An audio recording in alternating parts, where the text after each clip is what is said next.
மாண்புமிகு பேரவைத் தலைவர் அவர்களே, இப்பேரவையில் எழுப்பப்பட்ட கேள்வி இந்த அரசு வரவு செலவு திட்டத்தில் தான் அளித்த பல்வேறு வாக்குறுதிகளை நிறைவேற்றப்படவில்லை என்பதாகும்.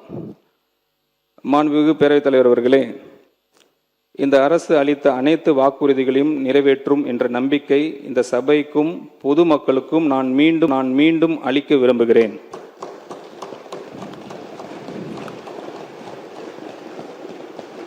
பெருந்தலைவர் காமராஜர் காலை உணவு திட்டம், 200 யூனிட் இலவச மின்சாரம், தாய் மாமன் தங்க மோதிரம் திட்டம், அண்ணன் சீர் திட்டம் மற்றும் பிற முன்முயற்சிகளை நாங்கள் ஏற்கனவே நடைமுறைப்படுத்தி உள்ளோம்.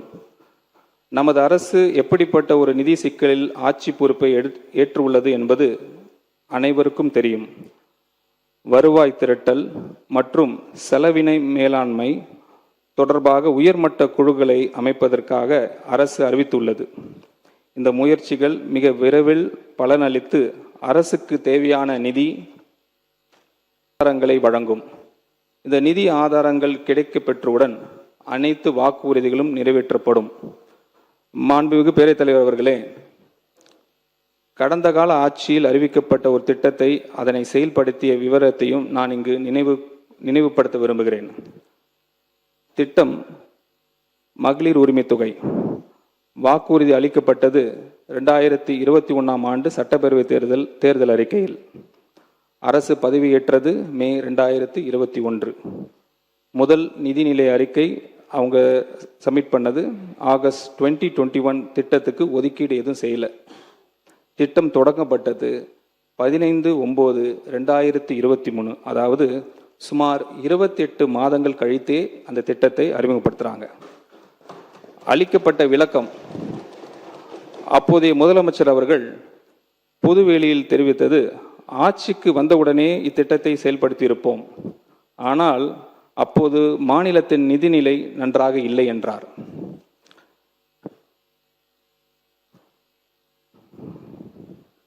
மாண்புமிகு பேரவைத் தலைவர் அவர்களே, இப்பேரவையில் எழுப்பப்பட்ட கேள்வி திட்டங்களின் அடிப்படை தன்மையில் எந்த மாற்றமும் இல்லாமல் அவற்றின் பெயர்கள் மட்டும் மாற்றப்பட்டுள்ளன என்பதாகும்.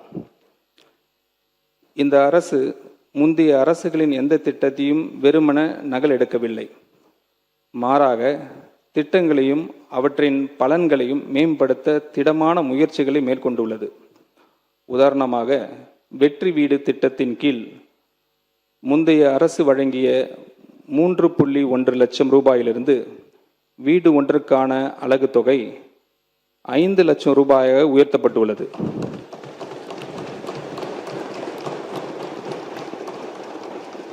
ஒவ்வொரு திட்டமும் அதிக மக்களை சென்றடையும் வகையில் மேம்படுத்தப்படும்.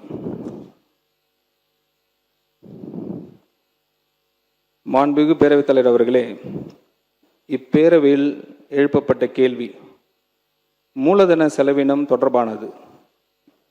ஐபியில் ஏற்கனவே வழங்கப்பட்டதை விட மூலதன செலவினத்திற்கான ஒதுக்கீடு ஏன் குறைவாக இருந்தது?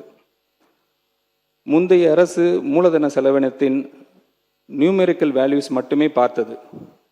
தளத்தில் ஆன் கிரவுண்ட் உருவாக்கப்பட்ட மூலதன செலவினத்தின் உண்மையை மதிப்பை ஆக்சுவல் வேல்யூஸ் அல்ல, தயாரிக்கப்பட்ட மதிப்பீடுகள் அதிகமாக மதிப்பிடப்பட்டன என்பதும், டெண்டர்களை உறுதி செய்வதில் ப்ரீ டிட்டர்மினேஷன் மற்றும் கேட்டலைசேஷன் இருந்தது என்பதும், லெட்டர் ஆஃப் அவார்ட் மதிப்பிடப்பட்ட தொகையை விட அதிகமாக இருந்ததும், premium over the estimates prepared and sanction என்பதும் இஸ் அன் ஓப்பன் சீக்ரெட்.